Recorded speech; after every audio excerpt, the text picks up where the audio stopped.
இந்த வாலிபருக்கு ஒரு செய்தியை சொல்ல தேவன் நடத்துகிறார். நான் நன்றி செலுத்துகிறேன். அப்போ இந்த நற்செய்தி என்பது தேவனை மகிமைப்படுத்துவதற்காக. 1 பேதுரு 4:8 சீக்கிரம் வாசிங்க. எல்லாவற்றிற்கும் மேலாக ஒருவருக்கு ஒருவர் ஊக்கமான அன்புள்ளவர்களாய் இருங்கள். எல்லாத்துக்கும் மேலாக வாசிக்கணும். ஊக்கமான அன்புள்ளவாய் இருங்கள். அன்பு திரளான பாவங்களை மூடும். அல்லேலூயா. கையை தட்டுங்க ஒரு நிமிஷம். அன்பு திரளான பாவங்களை மூடும்.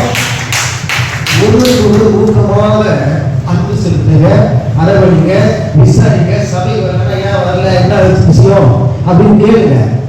நீ தான் கேட்கணும், அவங்க அப்படிலாம் கிடையாது. ஒரு கம்பெனி வேலைக்கு போறோம், அங்க நம்ம ஃப்ரெண்டு தெரிஞ்சு வரல கேட்க மாட்டோம்னா வரலையா அப்படின்னு. ஆலயத்துக்கு வரும்போது ஒருத்தர் வரலன்னா என்ன ஆச்சு, உடம்பு சரியா, என்ன பிரச்சனை, ஏன் வரல அப்படின்னு விசாரிக்கணும். ஃபோன் பண்ணி விசாரிக்கணும், நேரில் போய் விசாரிக்கணும், இதை கூப்பிட்டு வரணும் ஆலயத்துக்கு. அல்லேலூயா, அல்லேலூயா. அப்போ தேவன் வந்து அப்படிலாம் என்ன பண்ணுறது, ஆசீர்வதிப்பார். முடிவு